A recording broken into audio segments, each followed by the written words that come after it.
on the nonprofit side actually. So I'm working on building what I've called Read Free. So it's an organization that's dedicated to fighting the rise of book bans across America, especially here in Texas.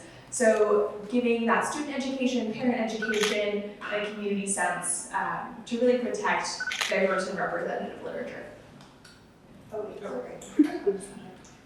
Hi guys, my name is Chantale and you can call me Ginger. And I'm a co-founder and designer of COCO De CHOM, and this is my latte. And I started it with my mom in 2020 when I was in quarantine with my mom, and I watched like COVID news all the time. And I asked my mom like, what can we do to help those people who got laid off? So her response was the best way to help people is to provide them with jobs. So I thought I'm going to sell something, and what should we name it? And that's when COCO De CHOM was born. And COCO De CHOM is from my name Chomtale, which translates to enjoying the sea and ocean in Thai. So we have like beach vibes going on here.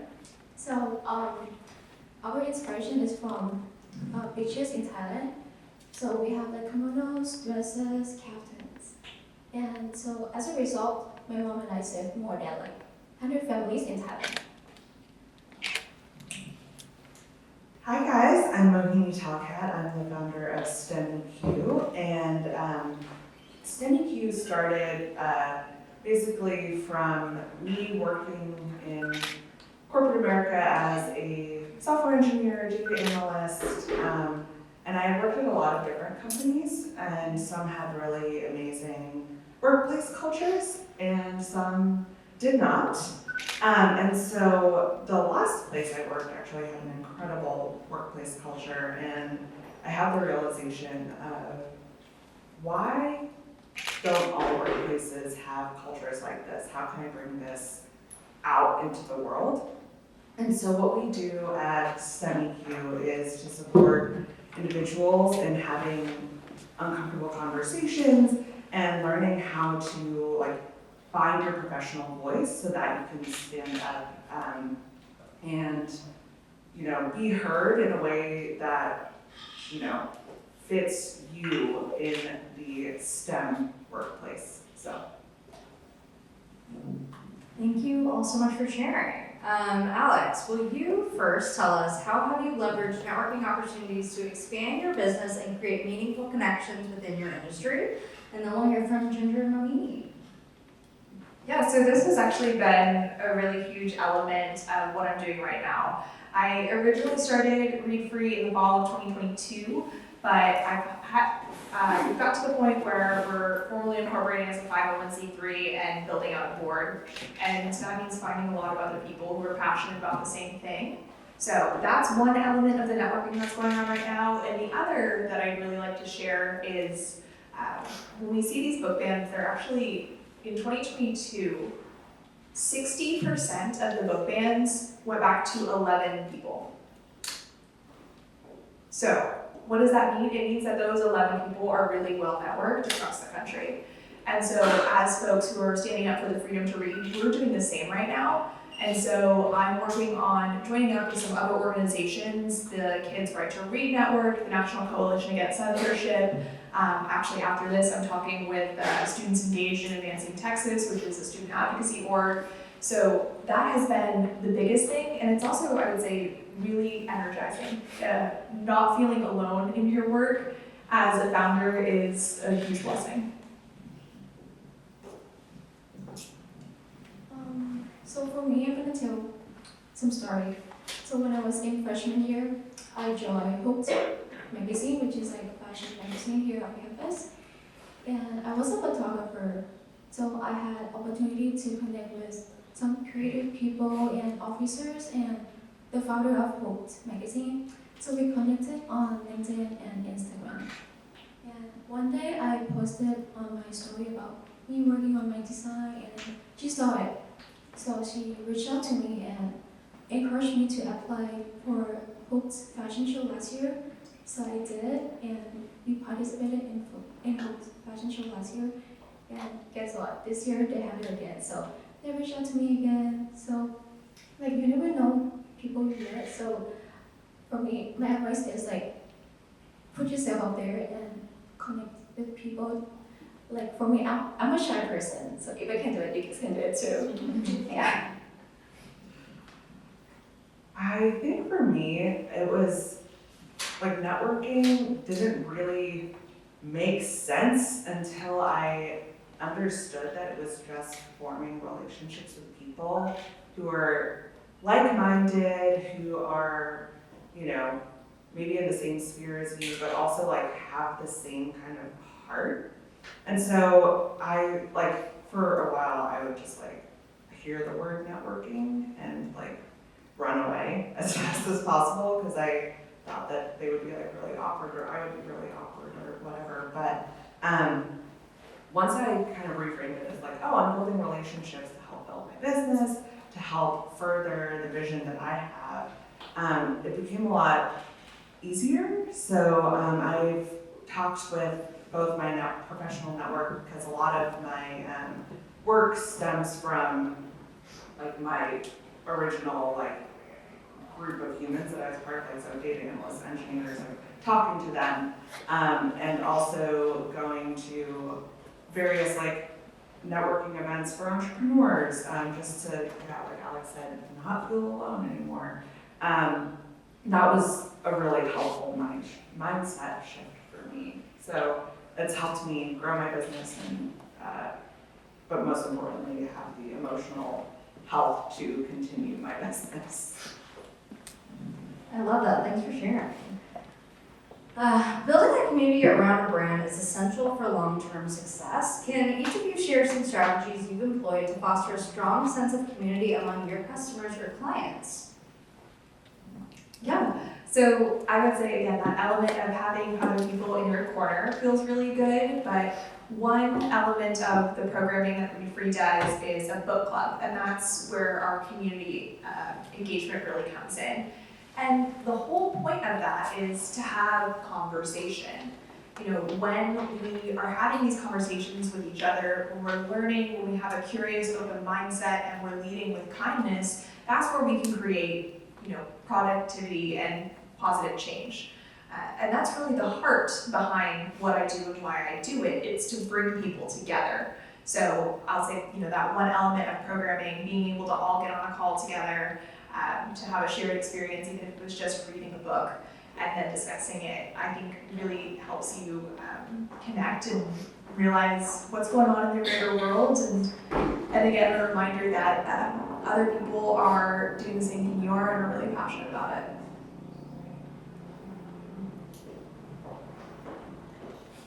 So for me, we want our customers to feel good, look good, and do good. So as like a clothing brand, we have to have like good quality and it's comfy, right? But the do good part, we want our customers to feel good knowing that their purchase is making impact, like positive impact in this world. So a portion of our sale goes to like some projects like mushroom or chicken farm for orphanage in Thailand or animal sanctuary, like, or even like COVID masks and COVID equipment and stuff. So I feel like that's why our customer want to purchase our products. So, you guys are catching me at a very interesting time in my business because I am in the middle of a big pivot. So I can talk to maybe what we've done in the past, but a huge part of what I'm about and what StemEQ is really about is how do we approach like difficult conversations at work and things in a playful way. Getting people around the table to test stuff was really helpful in both like building community around StemEQ and like getting a sense of like, oh, who could my potential clients be, but also like helping people build community with each other. And so that piece of it is definitely coming forward in my pivot. But that's one of the big ways that I've done it in the past. And what ways do each of you utilize social media platforms, online forums, or communities to connect with your audience and build a supportive community around your business? Yeah, I'll say I'm relatively new to really getting engaged on social media. So I have an Instagram. I actually just recently rebranded at Read Free Movement. What is it all about? But we also use an online forum for our book club. So that's a great element to have folks, they can suggest new books, they can vote on what the next month is going to be. We can post questions and chat about it throughout the month. Which is really, really lovely. And I would say the other thing that I'm starting to get more into, and is maybe a little bit niche to my work, is these conversations are really engaging on TikTok, but as you probably know, TikTok has pretty heavy censorship of its own. So when you use the word banned in a TikTok video, it's actually really difficult to get the algorithm to work for you. So I'll say that's something that we're kind of really trying to explore and see how we can talk about banned books and not sound like crazy people on TikTok and still actually get our videos in front of people. So we have Instagram, Facebook, TikTok, and Pinterest. But our key is authenticity is our key. We instead of using influencer, we use customer and models as user generated content. So we post our customers' reviews on Etsy. Her that took pictures for us is her boyfriend. It's not like professional photographers because we want real feelings and real emotions. So for social media, for StemEQ, well, this StemEQ Instagram currently doesn't have any posts on it. I really believe that I get to be the face of my brand, and what that means is showing up authentically as who I am, but also communicating my values on my Instagram and things like that. And so if people know me, they know what I'm about, they know my brand, they know StemEQ, and there's StemEQ on my personal media or social media right now. But one fun thing that I really like to do that I just started that's been really cool has been picking a theme for the week that I'm embodying, and it kind of just is naturally a cool structure to get my community to engage with me personally and what I'm up to, but also stuff that I care about and stuff that I bring into my business as well. I love that you're building a personal brand alongside your own brand. I'm also doing that. Can you discuss a specific instance where collaboration with other entrepreneurs or businesses has helped strengthen your community and drive growth for your venture? I'd love to hear from each of you. Yeah, I've got a very specific and very recent example for that one. I mentioned starting to work with the Kids Right to Read Network, and when I was talking to the woman who's running that program, she was like, "Hey, are you doing this alone right now?" And I was like, "Actually, yes, but we're trying to change that." And what came up in that conversation, she was like, "Okay, we're gonna bring you on, but we need to make sure that you have some other people coming in your corner because you can't do this work alone." And I think that's been a big realization I've had recently, that if you're going to grow, if you're going to scale and take care of yourself as a human being, you need some other folks in your court. So A, getting involved in this network across the country, and B, getting some folks helping me within my own organization by recruiting this board.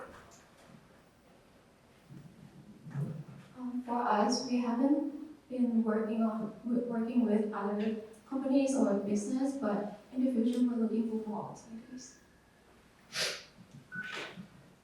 I think for me, it's been, honestly, the KS Valley community has been absolutely fabulous for just having other entrepreneurs to talk to, because it can be a very, very lonely venture.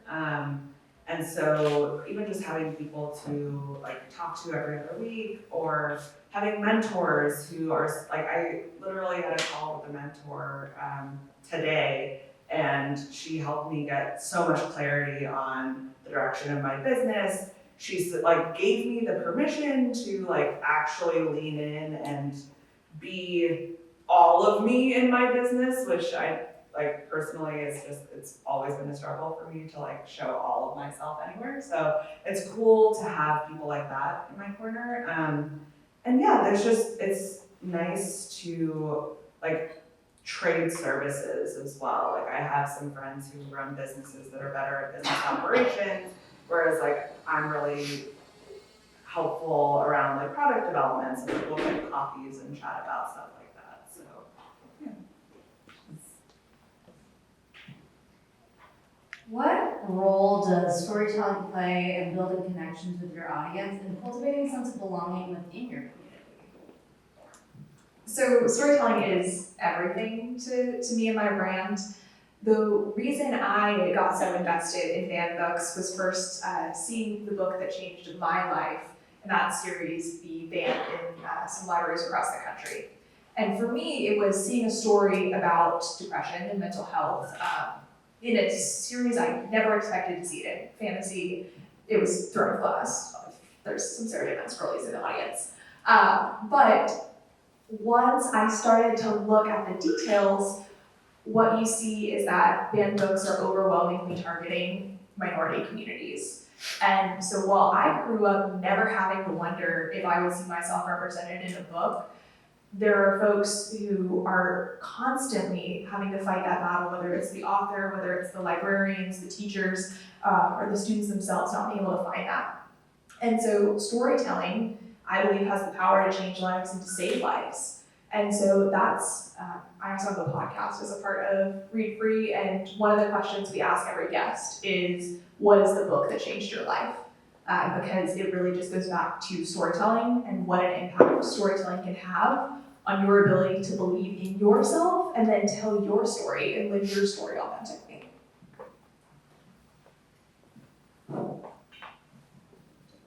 For us, storytelling for us is also important as well. And we also usually we share about mother and daughter journey on Instagram and TikTok, and our traveling journey and our projects that I mentioned about. So mostly this stuff. Yeah, so in the pivot that my business is taking, we're actually really heavily leaning into role playing. So I'm a huge nerd. I love Dungeons and Dragons. So there's a lot of space, I think, for learning how to tell your own story such that it feels unshakable. And that's something that I really want for all of my clients in the future. And it can be fun, and it can be you can be whoever you want to be. And I think storytelling has it's a way to communicate who you are in a space in a way that's very accessible. I think stories have been around since the dawn of time, and humans are so good at understanding story. So yeah, it's just a really effective way to communicate who you are. Yeah, I agree. I think storytelling is the main way to build a connection and showing up authentically. It really touched my heart earlier when you said that you're trying to show up as your full you online, because that's what I'm all about, showing up as your BS me. Okay, so as female entrepreneurs, have you faced any unique challenges in building and nurturing your communities? If so, how have you been able to overcome them? I've talked about this a lot. Mimi and I are in a chat with Shauna every 2 weeks for women who are kind of in the early stages of business. And what I've noticed through these conversations is my biggest obstacle is frankly myself. And I think that's something that maybe other women can relate to. I know I've seen, the news stories and the studies that, men are significantly more likely to apply to jobs even if they don't fit all the criteria than women are. And I kind of do the same thing where I'm like, well, I could reach out to that person, but why would they want to work with me? I'm still so small. And at the end of the day, you have to get over that. You have to just put yourself out there. The worst thing they can say is no, or they don't respond to your email. Oh well. But the best thing that can happen is you make a really cool connection and you get to nurture that and develop that further. And I think you'd be really surprised about the number of people who, if you can articulate your story and why you're passionate and why it aligns with what they do, they're willing to help, even if it's just, a 5-minute conversation. We haven't faced directly challenges because as a female entrepreneur, but we want to support female entrepreneurs. So for example, when we were working on our new collection, we went to India and our guide took us to 4 suppliers and they 4 of them are owned by men and the artisans also male. None, they don't have women at all. But we went to another supplier and it's family owned and they have 2 sisters and a dad. So we feel like we click with them more and all the artisans are both women and men, so it's we want to support. I 100% agree with Alex on, realizing what the biggest barrier is yourself a lot of the time, and very much into supporting other women-owned businesses. I think for me as a woman entrepreneur, my biggest challenges have come in actually mentorship. So finding good women mentors has been really challenging until I came here. Because so many people in business who are higher up in business, who are successful entrepreneurs, aren't women. I mean, there are some really amazing women out there, but it was just hard for me personally to get in touch with them, or I didn't know how to get in touch with them. And so a lot of the advice that I was getting, it just wasn't resonating. And so I felt like I got stuck for a while. I was like, none of this feels right. And so finding other female founders that I can talk to and then being mentored by a female founder and expanding my network that way, I felt like so much more alignment with these ideas that I had, they weren't so off the wall. I can actually go for those things. So that's been really helpful. Engaging with your community often involves listening as much as it does talking. How do you actively listen to the needs and feedback of your audience, and how does this inform your business decisions? So one of the things that's been really important to me is I am happy to be a leader in the conversation about the freedom to read, but I don't represent every story ever. No one does. And I also am not others. So does the podcast need to just be me talking into a mic? No. That's a great example for a way to grab someone and they can tell their story and we can connect our networks and build and grow from there. So that element of listening has been really huge in promoting a diverse world of stories. I believe COCO De CHOM grew from customers' feedbacks on our website. I remember our first order, my customer said, no one's going to wear this dress.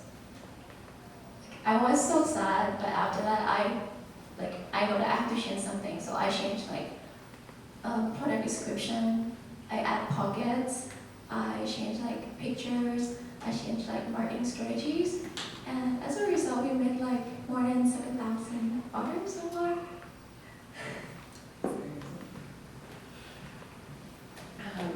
so I'm a deeply curious person, and in the formation of StemEQ, very much just I'm here, like, I am here for my clients. And so one of the ways that we do a lot of like active listening is doing feedback sessions or Q&As or market research. So when I was creating a game, we held a lot of space for feedback after the play tests, because ultimately whatever we create is for our people. And so if it's not doing what we want it to do, or it's not doing what they want it to do, we wanted to fix it. And also just like constantly like being in communication with my community of like I'm about to hold an event in April that's basically just asking people like, hey, what's going on in the industry? Like, what problems do you have? Like, how can we support? Is like a very like important thing for me personally, but I think also allows for different voices to be heard and allows for just like you never really know where things are going to go, and allows for like organic growth that way too. With the rise of virtual events and digital communities, how do each of you maintain an authentic connection in a increasingly digital landscape? So I have kind of leveraged this as a benefit from the beginning by hosting my book club virtually. Our goal is to, at some point expand and kind of franchise out chapters, have folks being able to do some local meetups if they want, but doing that virtual allowed me immediately to access more than just my personal network. So yes, I could, get my friends who were in Houston involved, and my friends who were in Fort Worth, and my friends who were still in Austin, all on one call together. But we also, by using this virtual platform, we're open to the public. And so I've had people that are complete strangers to me join this book club, and that's something that I like virtual in that sense, because it's a whole new world of opportunity. I think for me, I just try to be myself as much as possible on my social media. And yeah, using virtual spaces has been really great for expanding my network, reaching people that we might not normally reach. And it's also provided some really interesting like challenges in terms of like design. So when we were creating a game, it was like interesting thinking about, okay, well, if we're dealing with a team that is virtual, like how would they play this game? In our pivot, we're also thinking about, having some mini games, and so it's a real consideration about like how do we keep that connection while being behind screens. And I think, being able to just show up as grounded and as authentically as I can in a space like that allows me to just engage with it like any other social platform, or like including it in person. So yeah. All right, and this will be our last question before we open it up to the audience. Since there's so many of you here today, I wanted to leave a little bit of extra room for questions at the end. Building a community requires ongoing effort and commitment. What advice do you have for aspiring entrepreneurs, maybe some of you in the room today, looking to cultivate a strong and supportive community around their own ventures? I think one of the most important things is if you actually like what you're doing.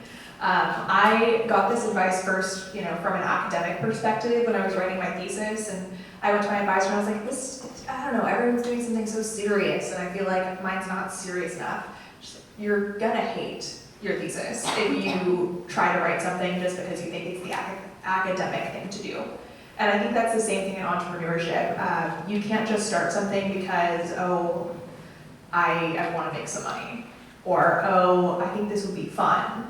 or, oh, you know, it might be really great to have like this on my resume.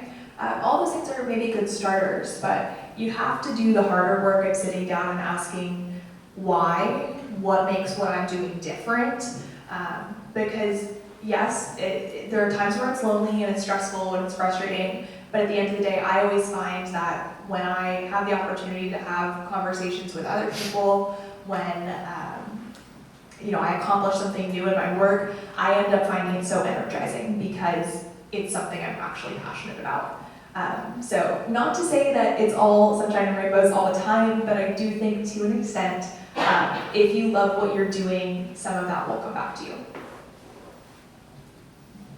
So we started COCO De CHOM because we wanted to help people during like COVID time, and then it turns to like real business. So my advice is to be yourself and do the things that you love and be authentic. Yeah, so with StemEQ, I really designed this company to serve my community. And it's, for me, like, keeping up with my community means that, like, I get to keep tapping into, like, who I authentically am.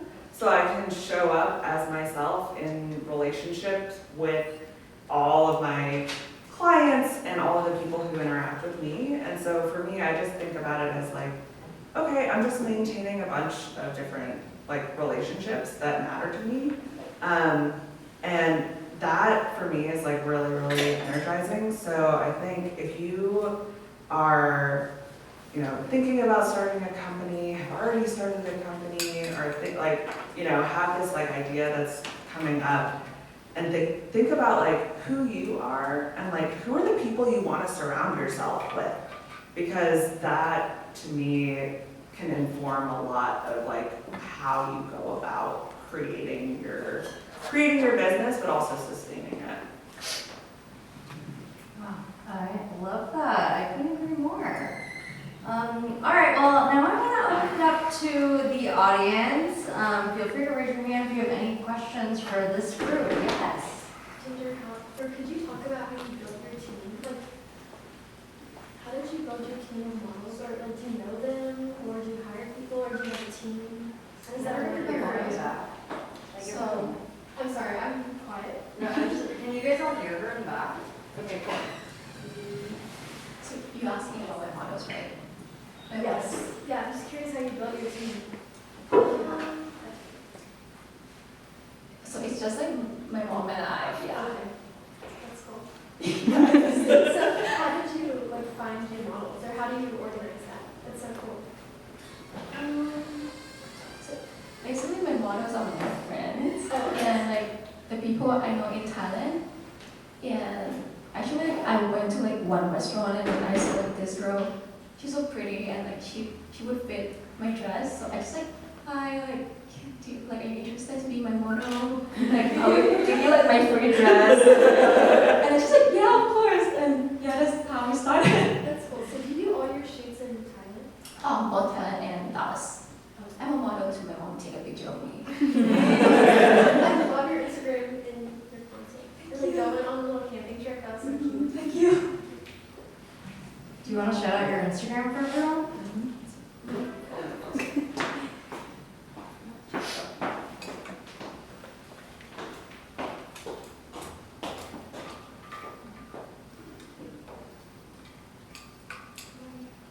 Oh, no, oh, just shout out. Just tell them. Unfortunately, I can't connect your phone. Oh, can you just tell everyone what your Instagram account is? Oh, it's COCO.official. We'll tag her in our stories. All right, great question, Marley. Anybody else have a question for this group? Yes. When you introduce yourself to a potential client, how do you use your story as a skill or an asset to them? Is that anyone in particular or everybody? Okay, I would say it's about really finessing your elevator pitch and getting really clear on the story that you're trying to tell. For me, I actually hired someone to help me get really clear on what story I was saying, because I felt like my story is so much and it encapsulates so much. So working with someone who's a new ear to kind of like take it in and be like, okay, these are actually the most interesting pieces, the most important aspects. And she actually helped me build a bio and a really clear story that now has become my elevator pitch that I'm able to tell over and over again. I'd love to hear from you. Yeah, I think Shauna's definitely the expert on personal branding. I've dealt with some of her stuff and need to work through it. But the other thing that I keep in mind when approaching new people, I don't necessarily have clients, but maybe a contact for the podcast or something, just assume everyone's on your side. When you go into a conversation, not necessarily thinking everything in the world's gonna go your way and everyone's gonna say yes, but just assume the best in people, and I think that takes a lot of the stress off, and you never know where that next conversation. I just try to keep the conversation as organic as possible.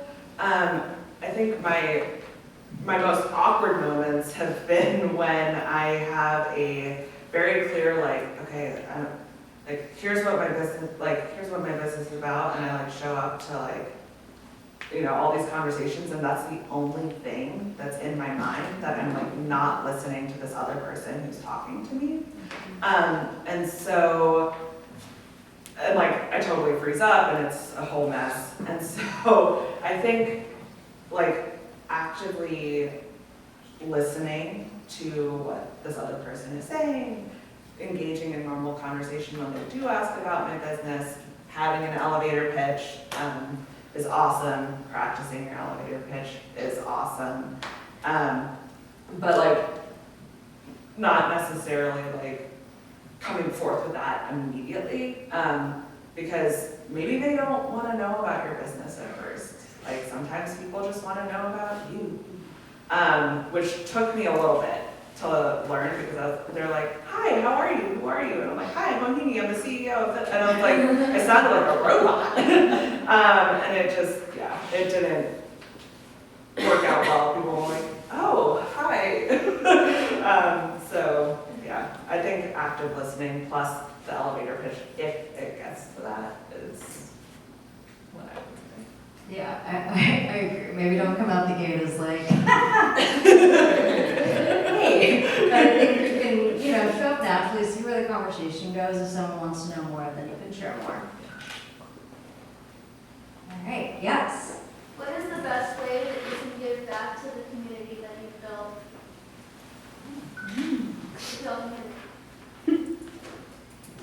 I would say knowing your own skills, offering those up, and then also knowing where you need to bring in other people. And so you kind of fill the need for everyone, understanding you can't do it all yourself.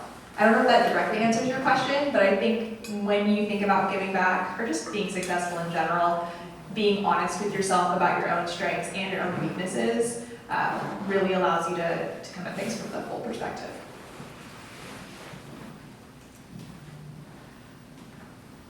Ditto, Alex, pretty much.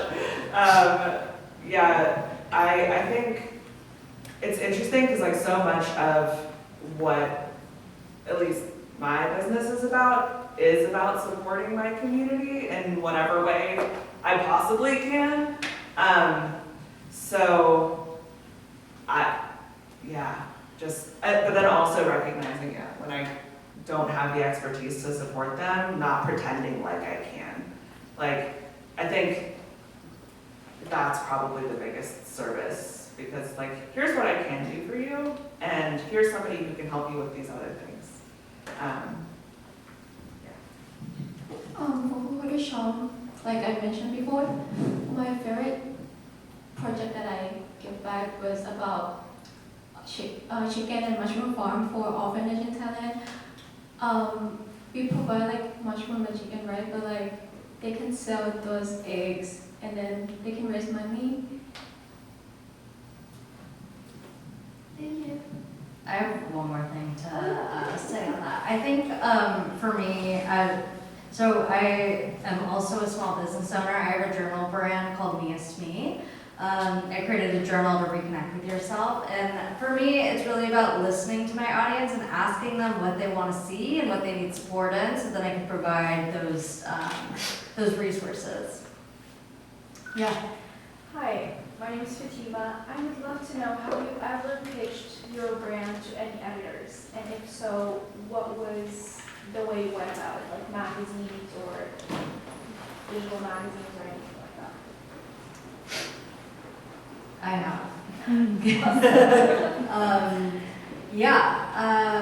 I have gotten really good at writing a cold email and doing my research and figuring out how to write an email that an editor wants to receive. I think a lot of times editors receive, like all of us, so many freaking emails these days. So you don't want to be long-winded, you want to be to the point, and you want to, a lot of them just need to solve their problem. They need to write their story and need this list of things or need this story, and so you basically have to be the one to show them what they need, to provide them with what they need. We can talk more offline about this. Awesome, thank you. This one behind you, sorry. So what's the key for work-life balance? Oh man. So in one of our calls, actually, I have been recently, like, literally blocking out time in my calendar for me. I'll also say, this might be a little controversial, but I don't love the term work-life balance, because I think at some points, for me, it at least evokes a, like, every day I'm gonna have, like, balance in my life, right? And that doesn't always happen, and then for me, again, I'm only speaking for me, like, I will feel bad about that. And so I'm like, oh no, like, I didn't have balance today, I'm just totally off. But I think, like, reframing it into, like, how do I, like, accomplish all of these things that I, like, want to accomplish in a week, in a month, allows me to maybe have a day that is really intense, but then I might have a day where I am, like, getting a massage, going, like, drinking some tea, like, having a whole me day. And that's, like, also okay. But yeah, I think I've just had to learn how to set pretty hard boundaries with myself, but also, like, people in my life, events that I go to, like, realizing that my time is actually valuable, and that it's not for for everyone else. Like, my time is my time. And so it's taken me a really long time to even come to saying that statement. So, like, I don't say it lightly. But yeah, that's, like, once I realized, like, my time is my time, I was like, oh, like, there's stuff I probably should say no to. Like, a lot of stuff I should say no to. And that's helped a lot. As a full-time student, I try to limit my work time for COCO DE CHOM for 3 hours a day because I have exams, homework, and I don't work when I eat lunch or dinner. That's I'll say I'm definitely in a transition period of life right now, going from full-time student to working. And I have a kind of unique work setup in the sense that I'm hybrid, and actually most of my coworkers are in India, so I only have, like, early morning calls, which I think, I didn't necessarily plan it going into this job, but I think it has worked well, being able to understand, plan out my day. Okay, here's where I overlap with other people and where I need to reserve my time for collaboration. Where can I cut out the time for myself? Yes. What are you studying your undergrad, and do you think that your studies, like, inspire you or help you to start your entrepreneurial journey? So in undergrad, I was a computer science and cognitive science major, and then in grad school, I was social psychology major. Or doctor, I don't know. But I feel like now I would say yes, absolutely, because I have, the knowledge and the wording and the ability to communicate with people who I'm trying to serve. But if you had asked me that, like I never would have thought that I'd be an entrepreneur. That was like not in the cards for me until a few years ago. Like that was not something that I thought I would do. I was like, business, what's that? So yeah, I think it's kind of been an organic evolving. Okay, yes. So I know you guys are in the Wells Institute program, but before that, did you find your mentors and how did you do that? Especially starting a business, a lot of things you don't know all that, so how do you get the information? This was really the place for me. One of the things about the FoundHER program, if anyone's kind of curious about it, one of the quick pitches, you do get set up with a mentor. So I was really lucky. We had kind of like a speed dating round, got to meet a lot of people with different expertise, and was able to really find the right fit for what people could offer, what I need. And I highly recommend finding organizations like this one or other networks, because that's where you're going to have the most ease of finding people who want to provide mentorship. I think we have. Oh. Did you want to answer that question? I could do like a little brief. Yeah, go for it. Okay. I think for me, it was an interesting way I found mentorship before this program. Since I had worked in the industry for a while, and I also had, a partner that works at startups and is very was involved in other companies in Austin. I had met people through him, and met people through friends.